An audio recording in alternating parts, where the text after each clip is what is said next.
بسم اللہ الرحمن الرحیم الحمد لله نحمده ونستعينه ونستغفره ونؤمن به ونتوكل عليه ونعوذ بالله من شرور أنفسنا ومن سيئات أعمالنا من يهده الله فلا مضل له ومن يضلله فلا هادي له ونشهد أن لا إله إلا الله وحده لا شريك له ونشهد أن محمدا عبده ورسوله أما بعد فإن خير الحديث كتاب الله وخير الهدي هدي محمد صلى الله عليه وسلم وشر الأمور محدثاتها وكل محدثة بدعة وكل بدعة ضلالة وكل ضلالة في النار.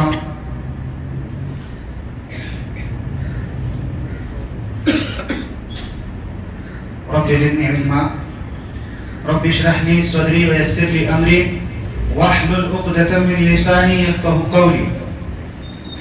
سبحانك لا علم لنا إلا ما علمتنا إنك أنت العليم الحكيم.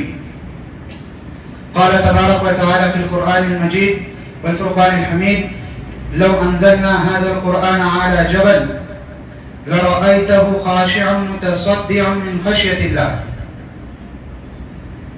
حاضرین کرام، سب سے پہلے تمام قسم کی تعریف و توصیف، بڑائی و کبریائی اسی ذات وحدہ لا شریک کے لیے لائق اور زیبا ہے جو ہم تمام کے جان، مال، اولادوں اور عزتوں کا رب ہے. اس کے بعد بے شمار درود و سلام ہو تمام انبیاء، تمام رسولوں پر، خاص طور پر ہمارے آخری نبی جناب محمد رسول اللہ صلی اللہ علیہ وسلم پر. حاضرین کرام، آج کا میرے خطبے کا عنوان ہے قرآن کو کیسے پڑھیں. ہم نے قرآن کو صرف ایک مذہبی کتاب سمجھا ہے، اس لیے ہم میں سے اکثر یہ سمجھتے ہیں کہ قرآن پڑھنے پر ہر حرف پر 10 نیکی ملتی ہے، اس لیے ہم کو قرآن پڑھنا ہے. امت میں کتنے ہی لوگ ایسے ہیں جو قرآن کو کاغذ میں لکھ کر ہاتھ پر باندھتے ہیں، گلے میں لٹکاتے ہیں، کمر میں باندھتے ہیں. انہوں نے سمجھا ہے کہ قرآن کا یہ یوز ہے. کچھ لوگ ہیں جو قرآن کو کاغذ پر زعفران سے لکھتے ہیں، اس کو دھو کے اس کا پانی پیتے ہیں، سمجھتے ہیں کہ اس طریقے سے ہم کو شفا مل جائے گی، اور قرآن کا یہی استعمال ہے.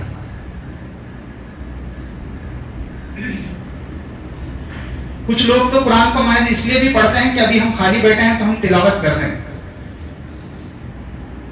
حاضرین کرام، یہاں تک کہ ہم نے ہماری بچیوں کو، ہماری بیٹیوں کو قرآن اس لیے سکھایا تاکہ ان کے رشتے ہو جائیں، تاکہ جب کبھی کوئی رشتہ آئے اور پوچھا جائے کہ آپ کی بچی قرآن پڑھتی ہے تو ہم یہ بول سکیں کہ ہاں اس نے پورا قرآن پڑھ لیا ہے. اس لیے بھی لوگ قرآن کو پڑھتے اور پڑھاتے ہیں. کیا قرآن کے نازل ہونے کا یہی مقصد ہے؟ کیا قرآن اسی لیے نازل کیا گیا کہ ہم اس طرح قرآن پڑھیں، قرآن کو اس طرح یوز کریں، اس طرح استعمال کریں؟ نہیں. قرآن تلاوت کے ساتھ ساتھ غور و فکر کرنے کی کتاب ہے. قرآن ترجمہ اور تفسیر کے ساتھ پڑھنے کی کتاب ہے. ہمارے روزمرہ کی زندگی میں جتنے معاملات ہمارے سامنے آتے رہتے ہیں اس کا حل ڈھونڈنے کی کتاب ہے. قرآن کے اندر اللہ تبارک و تعالیٰ نے ہر سوال کا جواب دے دیا ہے. قیامت تک جتنے بھی سوال اٹھیں گے وہ کتاب ان تمام کے جوابات رکھتی ہے. ہم کو اس اینگل آف ویو سے پڑھنے کی ضرورت ہے، انشاءاللہ ہم کو جوابات ملیں گے. قرآن وہ سمندر ہے، اس میں جس نے بھی غوطہ لگایا وہ خالی ہاتھ نہیں اوپر آیا، بلکہ اس کو ہیرے جواہرات ملے، لال و گوہر ملے، دنیا کے ایسے ایسے راز ملے جو عام انسانوں پر کبھی اللہ تبارک و تعالیٰ نے آیا نہیں کیے. اگر آپ بھی قرآن کریم کو غور و فکر کے ساتھ پڑھیں گے، ترجمے اور تفسیر کے ساتھ پڑھیں گے، اپنے ایک اینگل آف ویو سے پڑھیں گے، اللہ تبارک و تعالیٰ آپ پر بھی اپنے دنیا کے اسرار و رموز کو عیاں کرے گا. اگر کوئی ڈاکٹر اپنی نظر سے قرآن کو پڑھتا ہے تو اس کو اپنے میڈیکل فیلڈ میں بہت سارے ایسے راز ملیں گے جو اللہ تعالیٰ نے دوسروں کو نہیں دیے. کوئی انجینئر پڑھتا ہے, کوئی بھی پڑھتا ہے, اگر وہ اپنے نالج کے حساب سے, اپنے اینگل آف ویو سے اس کو پڑھنے کی کوشش کرتا ہے, اس پر غور و فکر کرتا ہے, تو اللہ تبارک و تعالیٰ اس کو نواز دیتا ہے. حاضرین کرام, جیسا کہ میں نے بتایا کہ قرآن ہر سوال کا جواب دیتا ہے.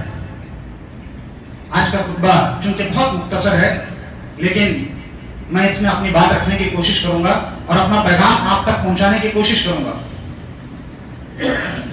مرکزی جمعیت اہل حدیث میں ترجمان میں ایک واقعہ چھپا تھا بہت سالوں پہلے. بہت برسوں کی بات ہے جب اتنی ٹیکنالوجی عام نہیں تھی. امریکہ کے ایک میٹرنٹی ہال میں دو عورتیں دو بچوں کو جنم دیتی ہیں. ایک کو ہوتا ہے لڑکا اور ایک کو لڑکی ہوتی ہے. جب وہاں پر موجود سرونٹس بچوں کو نہلانے دھلانے صاف کرنے کے لیے لے جاتی ہیں پیدا ہونے کے بعد, تو یہ بھول جاتی ہیں کہ کس کا لڑکا اور کس کی لڑکی ہے. اب یہ بہت بڑا مسئلہ پیدا ہو گیا. جس کا میٹرنٹی ہال تھا وہ ڈاکٹر پریشان تھا کہ اس مسئلے کو کیسے حل کیا جائے. اتنے میں اس کے پاس ایک اس کا مسلمان دوست آتا ہے اور اس سے پوچھتا ہے کہ کیا مسئلہ ہے, آپ بہت ٹینشن میں نظر آئے ہو. تو اس نے اپنا حال بتایا. وہ مسلم دوست اس سے بات کرتا رہا اور چلا گیا. شام کو واپس لوٹا, اس نے کہا کہ آپ کے مسئلے کا حل میرے پاس موجود ہے.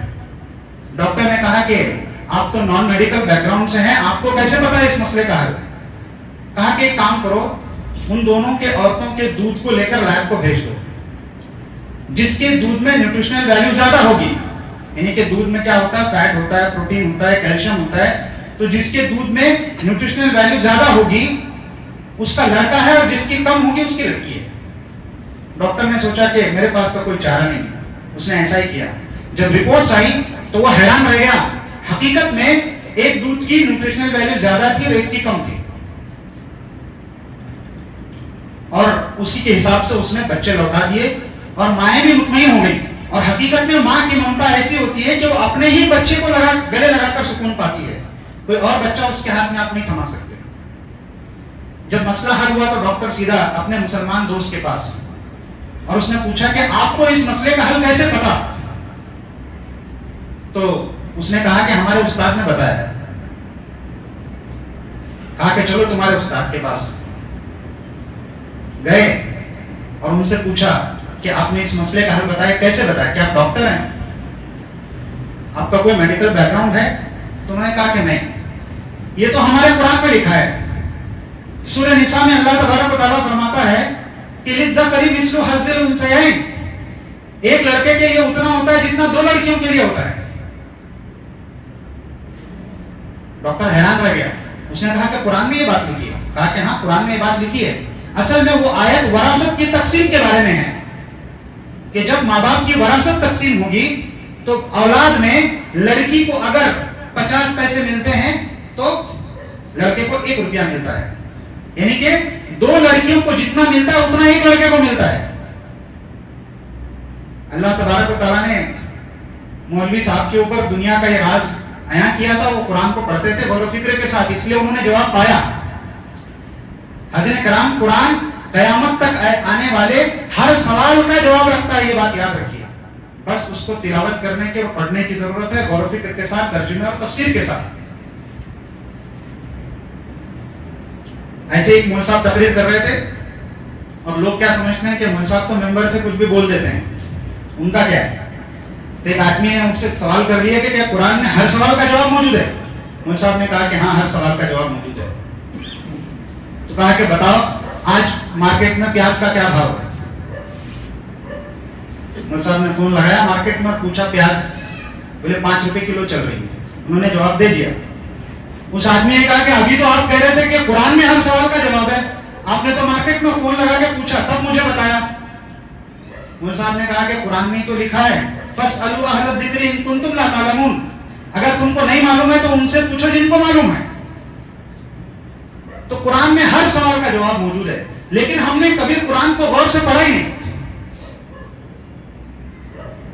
ہم کتنا کوشش کرتے ہیں کہ ہمارے بچے جو اسکول جا رہے ہیں وہ سلیبس میں موجود ہر کنسپٹ کو سمجھ کے پڑھیں.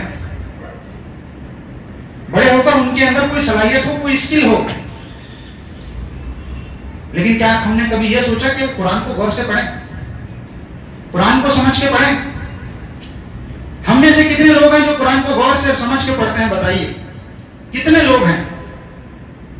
اگر آج کوئی غیر مسلم ہم سے سوال کر لے کہ اللہ کا مطلب کیا, بتائیے اللہ کا مطلب کیا, ہم نہیں بتا سکتے, ہم نہیں بتا پائیں گے. ان میں سے کون ہے جو بتائے گا اللہ کا مطلب کیا؟ کون بتا سکتا ہے؟ بتائیے یہاں پہ. 1000 روپے انعام دوں گا اگر کسی نے بتایا. کوئی نہیں. چلیے میں بتاتا ہوں, بولیے.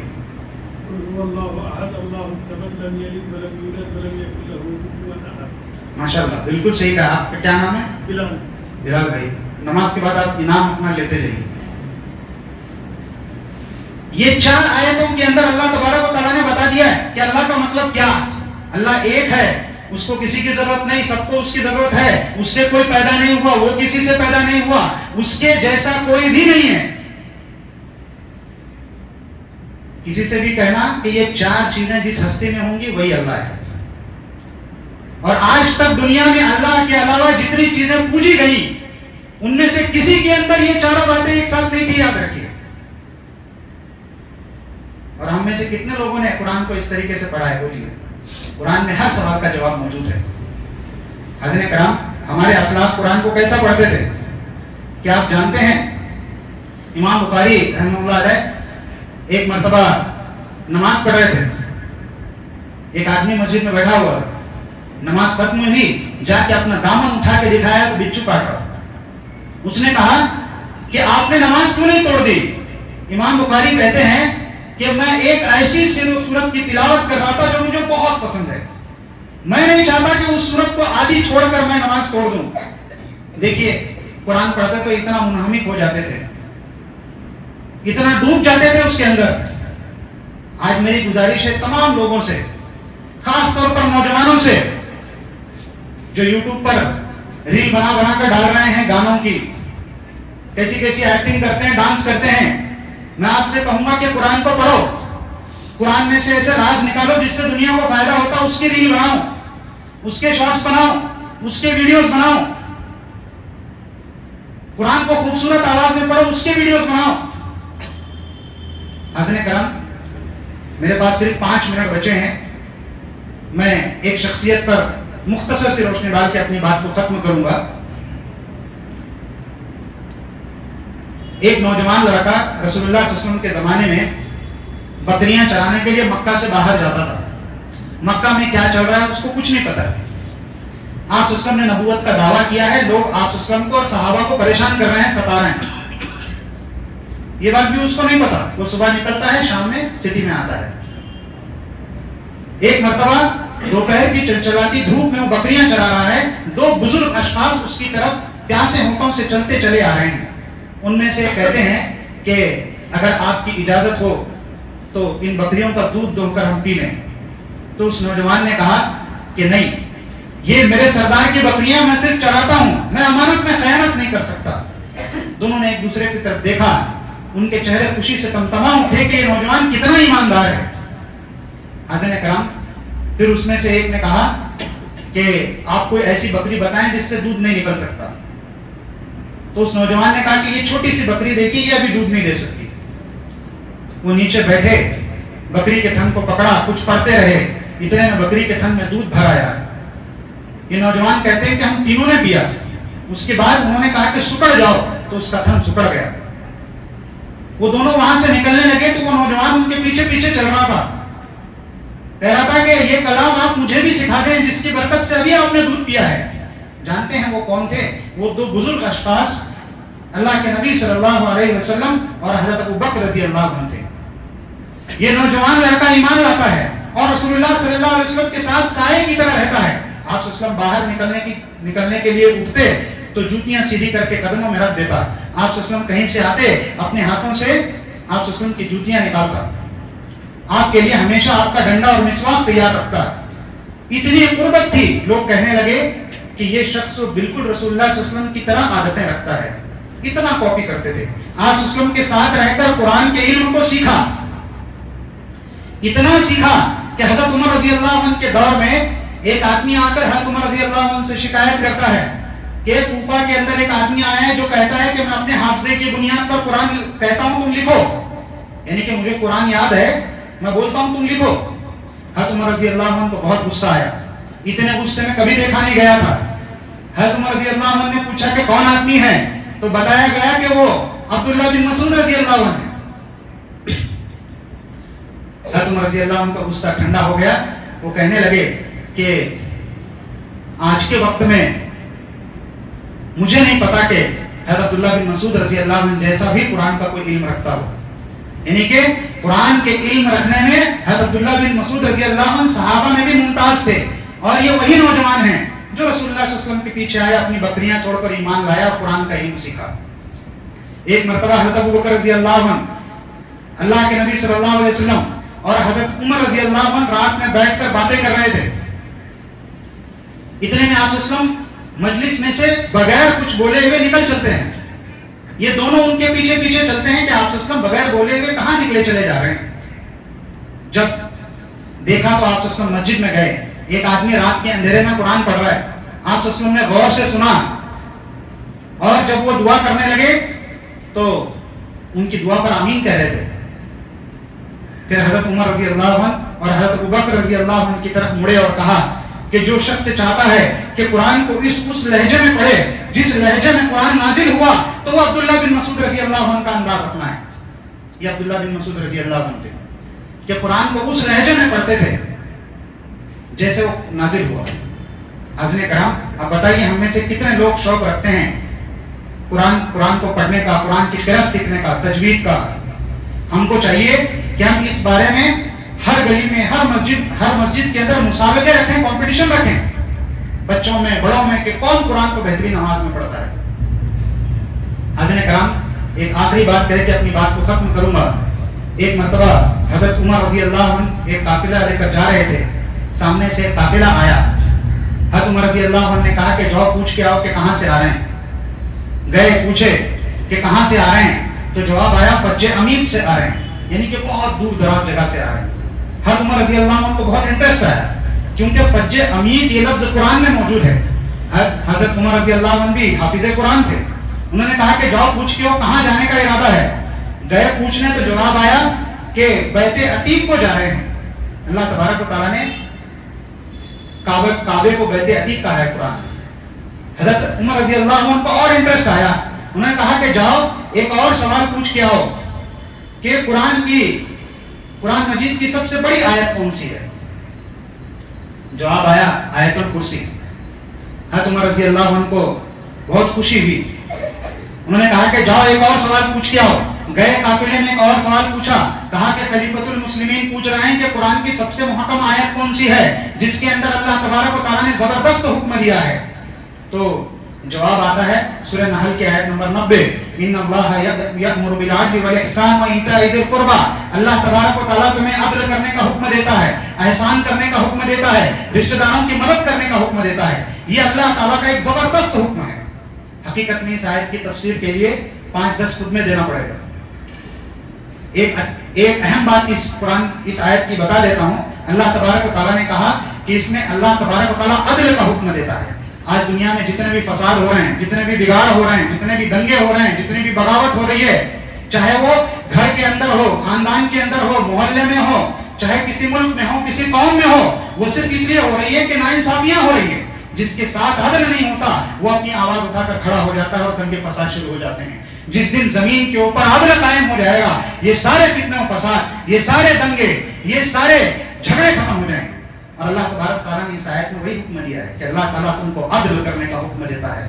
اور آج کون عدل کرتا ہے بتائیے؟ عدل کرنے والے بھی منہ دیکھ کے عدل کرتے ہیں کہ کون پیسے والا ہے, کون قریب کا ہے, کون دور کا ہے, کس سے کام ہے, کس سے کام نہیں ہے, دیکھ کے عدل کرتے ہیں کرنے والے. اسی لیے زمین میں فساد کرتا ہے.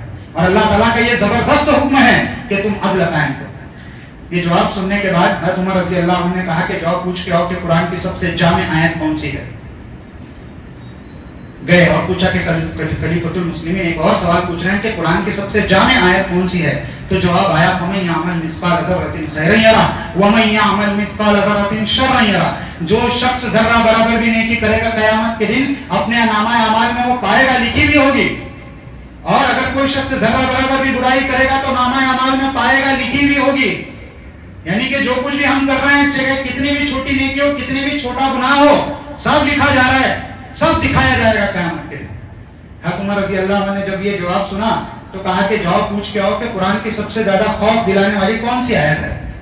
تو گئے اور پوچھا. خلیفۃ المسلمین ایک اور سوال کرنا چاہ رہے ہیں اور ان کا سوال ہے کہ قرآن میں سب سے زیادہ ڈر دلانے والی، خوف دلانے والی آیت کون سی ہے؟ جواب آیا سورہ نساء کی آیت نمبر 123 کہ لیس بامانیکم ولا امانی اہل الکتاب، یعنی کہ تم اور اہل کتاب اپنی تمناؤں سے جنت میں جانے والے نہیں. جس نے بھی ذرہ برابر برائی کی اس کو اس کی سزا ضرور ملے گی. کتنا خوف دلاتی ہے آیت. اللہ کہتا ہے تم محض تمہاری تمناؤں سے تم جنت میں نہیں جاؤ گے. آج ہم صرف تمنا رکھتے ہیں جنت میں جانے کی، لیکن داڑھی نہیں رکھتے، لیکن ہم سود سے نہیں بچتے، حق مارنے سے نہیں بچتے، حرام سے نہیں بچتے. کتنی چیزیں ہیں ایسی جس سے ہم نہیں بچتے. صرف تمنا ہے جنت میں جانے کی. اللہ کہتا ہے تمناؤں سے جنت میں نہیں جانے والے، اعمال سے جاؤ گے. اور یہ آیت سب سے زیادہ خوف دلاتی ہے، ڈر دلاتی ہے. پھر حضرت عمر رضی اللہ عنہ نے کہا کہ جاؤ ایک اور سوال کر کے آؤ کہ سب سے زیادہ امید دلانے والی آیت کون سی ہے. یہ تو ڈر دلانے والی تھی. تو جواب آیا سورہ زمر کی آیت نمبر 53. اللہ تبارک و تعالیٰ کہتا ہے قُلْ يَا عِبَادِيَ الَّذِينَ أَسْرَفُوا عَلَىٰ أَنفُسِهِمْ، اے میرے وہ بندو جنہوں نے اپنے جانوں پر بہت ظلم کیا، یعنی کہ بہت گناہگار ہو، لا تقنطوا من رحمت اللہ، اللہ کی رحمت سے کبھی مایوس مت ہونا.